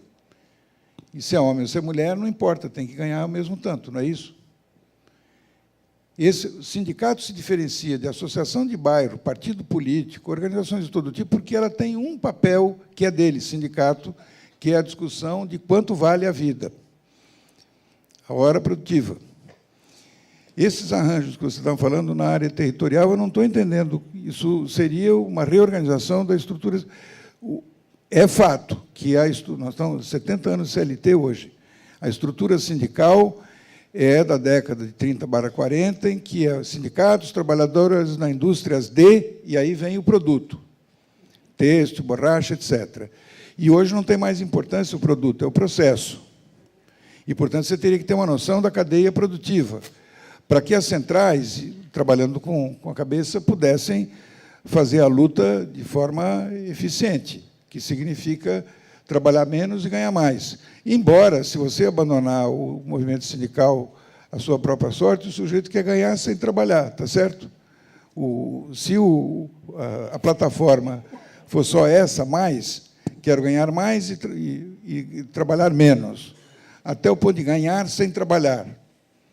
O Barelli e eu conhecemos gente que se deixou mutilar, um metalúrgico que perdeu os dedos, porque teve um advogado que disse que, se ele deixasse perder os dedos, que ele ia para a caixa. E aí, quando foi lá, ele só tinha uma perda de 15%, lembra? O cara ficou desesperado, perdeu os dedos. Então, mas a diferença entre partido político e sindicato, o que é? O sindicato defende os interesses dos homens de carne e osso, concreto, e os partidos devem defender os interesses dos homens e mulheres das próximas gerações. Discutir esse plano maior.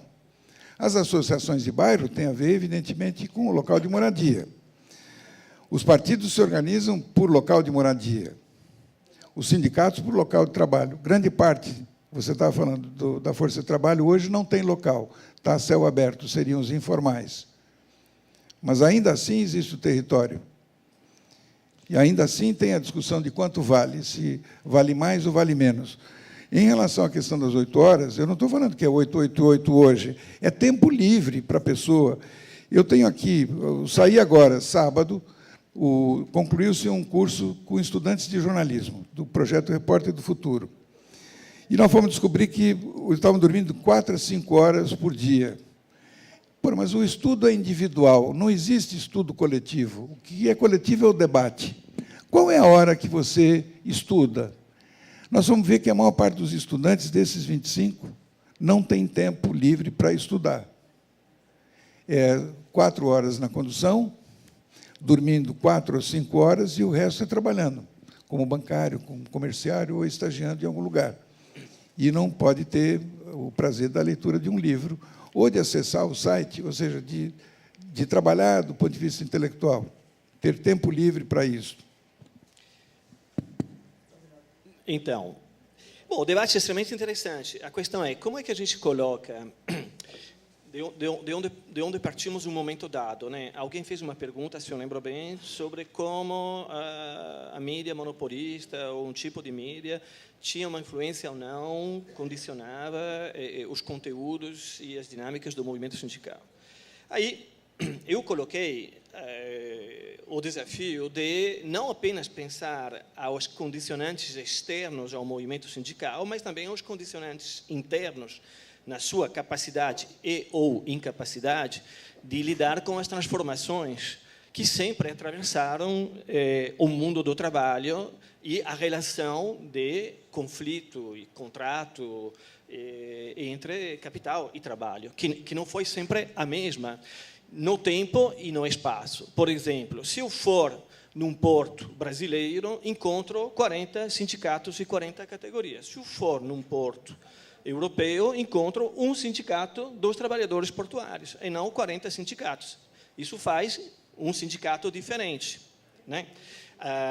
Os dois tendo passado, aliás, por reestruturações incríveis, né? Se eu for analisar, por exemplo, os grandes movimentos de greve que a gente vê acontecer no Brasil com uma participação sindical tradicional, a gente vê que hoje, para além de algumas mobilizações importantes, como essas, por exemplo, que você citou, e que caracterizaram nos últimos 10 anos, a meu ver, uma inovação importante das centrais sindicais que se mobilizaram na questão do salário mínimo e em algumas reivindicações que iam muito além dos interesses específicos dos trabalhadores com estatuto industrial, etc., etc. Se a gente pega aqui o que acontece em termos de greves, nós temos as greves nos serviços e dos servidores públicos. Não temos mais aquelas grandes greves que, apesar de terem um elemento específico de luta sobre o dedo de alguém, quer dizer, do torneiro, elas eram expressivas e portadoras de uma transformação geral. É o novo sindicalismo que leva ao Partido dos Trabalhadores, mais ou menos, né? Então, há uma relação entre a luta econômica e a luta política, que, aliás, nem sempre é a mesma. Então, eu acho que a gente tem que refletir. Aí, onde é que existem sindicatos que se organizam com bases territoriais? As formas embrionárias de organização sindical, as primeiras, aliás, em Paris ainda existem, né? Alguns prédios que se chamam as bolsas do trabalho. A gente está acostumado a pensar na bolsa de valores, mas existe em Paris, perto da République, um grande prédio chamado a Bourse du Travail, que é a bolsa do trabalho, onde se organizavam, em termos territoriais, os trabalhadores nas fases iniciais. Agora, claro, o problema não é repetir isso. O que significa, por exemplo, o fato que os bancários, o sindicato dos bancários, que é um sindicato que continua relativamente forte, que cada vez mais perde poder de negociação porque a tecnologia faz com que o trabalho bancário passe do trabalhador para o usuário, né, que é o uso que a gente faz do caixa eletrônico na internet, a gente produz o nosso próprio serviço, né? É isso que a gente faz. Na aviação, a mesma coisa. Eu compro uma passagem pela internet, faço o check-in pela internet, chego lá, daqui a pouco, eles vão encontrar o jeito de colocar uma máquina que me reconhece os olhos, né, a mão, e não precisa mais nem a pessoa que controla o cartão de embarque e o meu documento. Exatamente. Aí você vai, que, aliás, na Europa já existe, você coloca o passaporte, passa a máquina automática, né, reconhecido tudo. Então, é assim, ou coloca, que nem no Bradesco, né, que você coloca a mão que reconhece o fluxo sanguíneo. Quer dizer, cada vez mais o consumo e a produção se misturam. Como você faz, então? Claro que, diante disso, é preciso não cair no discurso, então vamos ultrapassar o sindicato, deixar... Muito pelo contrário. Só que essa mercadoria não é mais, nunca foi uma mercadoria que nem as outras. Segunda coisa, ela não é mais organizada na clivagem nítida entre o tempo livre e o tempo de trabalho. Nem quando você estuda, nem quando você trabalha. Então, por isso que tem que pensar um outro tipo de direitos, novas formas de organização. Se os trabalhadores bancários, por um lado, eles pensam que os camelôs têm que se tornar todos trabalhadores assalariados, eu acho que eles fazem uma análise corporativa no curto prazo e no longo prazo errada desde o ponto de vista das transformações materiais. Vamos olhar o que acontece nos países mais avançados desde o ponto de vista tecnológico. Nos países mais avançados desde o ponto de vista tecnológico é que a precarização avança a largos passos. O que aqui a gente pode atribuir ao problema do crescimento, do subdesenvolvimento, lá vem pelo desenvolvimento e pela modernização. A classe média aqui parece que está começando a se constituir, e lá ela está sendo desclassificada, né? E o que está acontecendo na Espanha, na Itália, esse 40%, 50% de desempregados não são desempregados. Eles trabalham hoje desse jeito que não é reconhecido. E a questão é que, na medida, se por um lado, quando o trabalho vai para o território, isso se transforma em desemprego, fragmentação, perda de direitos, perda de estatuto, pelo outro, a gente pode pensar em um outro tipo de estatuto que reconheça o fato que todo mundo está trabalhando. A renda, ela se torna uma variável fundamental. Vejam bem, quem pauta o tema da nova classe média e das políticas sociais que foram tão importantes economicamente, socialmente e politicamente no Brasil dos últimos 10 anos, e continuam sendo, é o discurso neoliberal. É o discurso neoliberal. Por quê? Porque os neoliberais, o mainstream, desde o ponto de vista da economia neoclássica, eles colocam a renda no cerne. Então, as classes da qual eles falam são as classes em termos de classes de distribuição de rendimentos. São eles que pautam esse debate, que também pautam o debate eleitoral, o marketing eleitoral organizado em torno disso. E o Bolsa Família acabou sendo aceite, né, como algo, sim, é uma complementação, etc. Como é que a gente pode ter um discurso sobre a renda que não seja o discurso neoliberal, como ele está funcionando agora, quer dizer, da articulação hierárquica da sociedade em torno do poder de compra? Fazendo a relação entre renda e trabalho. Só que um trabalho exatamente que perpassa essas fronteiras. Quando tudo isso é organizado no território, organizar a questão da moradia, organizar a questão do transporte é organizar o trabalho. E não é mais separar essas duas dimensões. É essa separação que é obsoleta. E se a gente não consegue inovar desde o ponto de vista das lutas da organização sindical, quem inova são eles, é o capital, como sempre, aliás. E o que ele está fazendo, mesmo por dentro dos governos progressistas. Então, nós que temos que ver e inovar a questão da relação entre trabalho e renda, quando o trabalho implica toda a vida e a estruturação produtiva do território.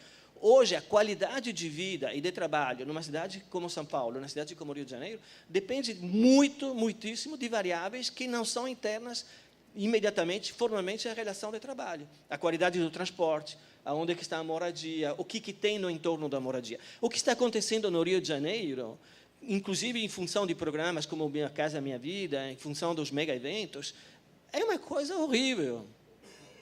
Estão sendo reintroduzidas as remoções, os pobres das favelas estão sendo removidos quando eles têm a chance de viver em termos de mixidade, quer dizer, pobre e rico estão sendo removidos para a periferia. Mas isso não pode ser uma atribuição, jogar isso nas costas do movimento sindical, que é o nosso tema. Isso é uma coisa de uma política mais geral, que envolve, e certamente envolve a participação do sindicato. Mas, de saída, pegando a questão da riqueza e da distribuição dela, isso, sim, é atribuição absolutamente pertinente aos sindicatos. Eu aprendi com o Barelli, lá atrás, que tinha duas coisas, duas formas de medir. Um era o chamado Produto Interno Bruto, PIB. A outra era a chamada divisão funcional da renda. Então, na coisa do PIB, o Brasil tem o perfil da Inglaterra, da Itália, da Alemanha. Do Produto Interno Bruto se exporta 7,93 no mercado interno, está certo? Está de acordo? Mas vamos para a divisão funcional da renda, que é um outro jeito de fazer cálculo. Então, você olha para os Estados Unidos e, desde sempre, 80% da renda nacional apropriada sob a forma de salários e 20% juros, aluguéis, dividendos de ações. Você ia para a Alemanha, antes da queda do muro, 70% da renda apropriada sob a forma de salário, 30%, dá sempre 100%, 30% capital.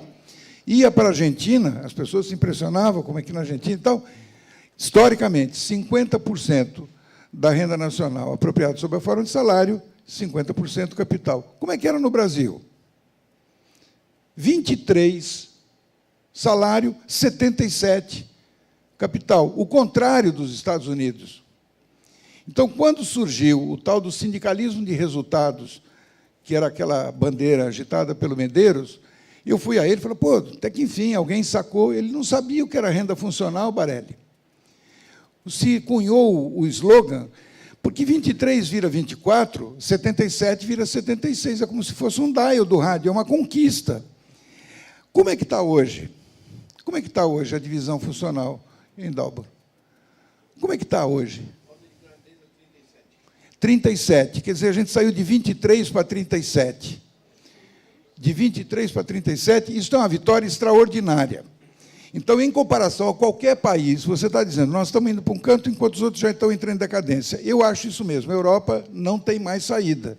Não tem o produto, não tem nada, ela tem que pegar do nosso. Os números dão conta que as grandes empresas europeias aqui estão levando todo o lucro para lá e não existe nenhuma lei que regula isso. Nós estamos transfusão de sangue direto. Grande parte desses jovens que têm bolsas para se sustentar está sendo à custa da expoliação nossa, desse país. Isso é concreto, mas a imprensa não dá conta disto. Isso não aparece. Quando alguma coisa sai publicada, o Aloysio Biondi, que talvez tenha sido o jornalista da área econômica mais competente, ele ensinava, era um dos cursos do projeto Repórter do Futuro, ensinar a ler jornal. Como é que você publica escondendo? Ele diz assim, vá à página par, que é menos lida do que a ímpar, vá embaixo, a última notícia, o último parágrafo. E ele pegava uma pilha de jornais, Folha, Estadão, e fazia no aleatório para provar que era realmente aí onde você publicava, tornava público, mas ninguém lia. Então, existe um mecanismo de fazer de conta ou de apresentar as coisas de uma tal forma que a pessoa, quando volta para casa, não leva nenhuma ideia na cabeça. Não conseguiu incorporar para o seu conhecimento que nós somos uma sociedade que tem os de cima e tem os de baixo. E que quem trabalha profissionalmente com a cabeça vai ter que decidir se está com os de cima ou se está com os de baixo. De diversas maneiras. Aí todas as sensibilidades políticas, religiosas, filosóficas, todas valem. Está com os de cima ou está com os de baixo? Eu acho que nós temos que estar com os de baixo, porque estar com os de baixo é uma forma de fazer com que o nosso país não naufrague. Porque, se a gente comparar o Brasil com um navio, o Titanic, se for a pique, o pessoal do comando e do convés acha que vai sobreviver.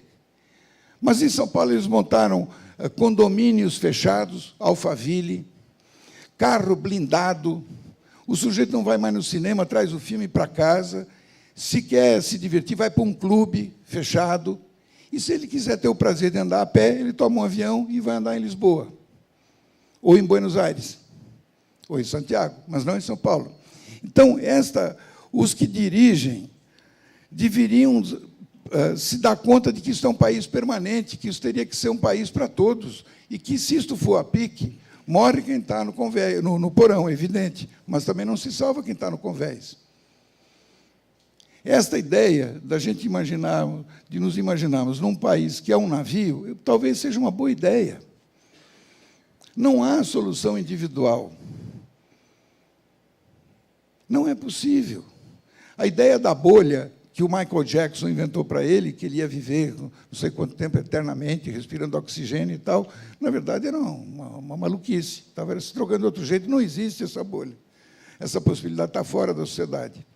Exatamente, porque não há uma solução individual e nem, a meu ver, categorial específica. É preciso pensar em quais são as condições de inovar no sentido da mobilização. Porque se fosse uma questão de justiça e de aplicar um critério de justiça que dependeria do nível de análise e de consciência, a gente poderia se perguntar por que isso não aconteceu antes, e, aliás, porque o preço disso é um nível de violência que caracteriza essas cidades, nem essa sociedade, que é incrível. Aliás, como, de maneira absolutamente pertinente, você citou, com esse nível de violência, no mundo do trabalho, né, dos mortos, que ninguém, digamos, por acidente do trabalho, dos quais ninguém fala, né? Agora, a questão é que, se a gente pega hoje o que está acontecendo depois desses 10 anos, onde houve uma mudança, né, dos critérios de distribuição de renda no Brasil, né, e quando isso começou a pegar exatamente a questão da taxa de juros, o que a gente reencontra? Reencontra essas duas dimensões, né, de duas inflações, os juros e os preços, né, que naturalmente se implicam em arbitragens que podem ser feitas, que são políticas. Mas o que está no meio de uma da outra, desde o ponto de vista do movimento sindical e não desde o ponto de vista de uma política econômica? A mobilização. É só a mobilização, a meu ver, que reforça a democracia e dá a essa dinâmica da justiça a força para se impor. Mas essa mobilização, ela foi criminalizada ao longo de 2 décadas. Quando a gente chegava... Quem conhece São Paulo sabe que existe uma avenida chamada Rubem Berta, 23 de Maio, que vai do aeroporto até o centro. Aí tem um congestionamento que era lá do Anhangabaú até o aeroporto. Aí foi se verificar que esse congestionamento era produzido pela rua 25 de Março, que era onde todo mundo conhece a 25 de Março. Foi o primeiro indicador que tinha gente comprando na 25 de Março, a ponto de que era muita gente. Aí eu fui assistir a televisão e tinha assim, que a situação que a renda estava melhorando e tal, as pessoas estavam comprando, resultado de 2 coisas: estabilização da moeda e crédito. Mas eu perguntei aos economistas, moeda estável e crédito é considerado, na área econômica, ação neutra. Isso não quer dizer nada, você só faz a coisa andar se você injeta recursos, está certo? Se não tem distribuição de renda, como é que era possível haver esse consumo? Dizendo, não, agora estão oferecendo crédito, que as Casas Bahia, que ela não vende coisa, na verdade, ele vende dinheiro, é isso mesmo, e tal, e agora tirar os impostos e tal. Então, como agora a moeda está estável, Fernando Henrique, e o crédito são os bancos que estão dando. Essa combinação das 2 coisas é que está gerando. Ora, isto é dito todo dia por um do logotipo aqui do painel. Isso é um absurdo, isso é enganar as pessoas. A melhora relativa de 23 para 37 em divisão é fruto da luta organizada dos trabalhadores. Da luta contra os decretos-lei de arrocho salarial, 21 de julho de 83, vai fazer agora 30 anos. E essa data vai passar em branco, Barelli. O próprio movimento sindical não se lembra do que fez. O Mário de Andrade é que dizia que o Brasil cresce e esquece, é uma espécie de mongoloide. Bom, gente, eu acho que daria pano para a manga, a gente poderia ficar aqui até às 5 da tarde, só que já só temos até meio-dia e pouco. Na verdade, já passamos do tempo. Nós temos aqui várias perguntas que foram feitas pela audiência. Temos 9 perguntas que não foram respondidas, mas que serão repassadas a quem de direito, e depois a gente dá um jeito de colocar no Facebook, no nosso site, as respostas às perguntas, tá bom? Então, quem não foi agraciado com a pergunta, será agraciado depois com a resposta. Eu queria agradecer a vocês, e eu queria pedir para o Dom Orani fazer um fechamento da mesa, então, para que a gente possa depois retornar às 14 horas com a próxima mesa. Dom Orani, por favor. Eu creio que a discussão podia demorar muito mais ainda, mas é interessante. Mas nós vemos que, nesse aspecto de poder discutir, de poder ouvir as opiniões contrárias ou contraditórias, colocação é que vai fazendo crescer o pensamento e a reflexão. Isso faz parte um pouco da proposta aqui dessa Agenda Social do Trabalho, de discutir justamente e colocar em comum tudo isso. Agradecemos essa oportunidade e que muita alegria de poder proporcionar isso para o Brasil.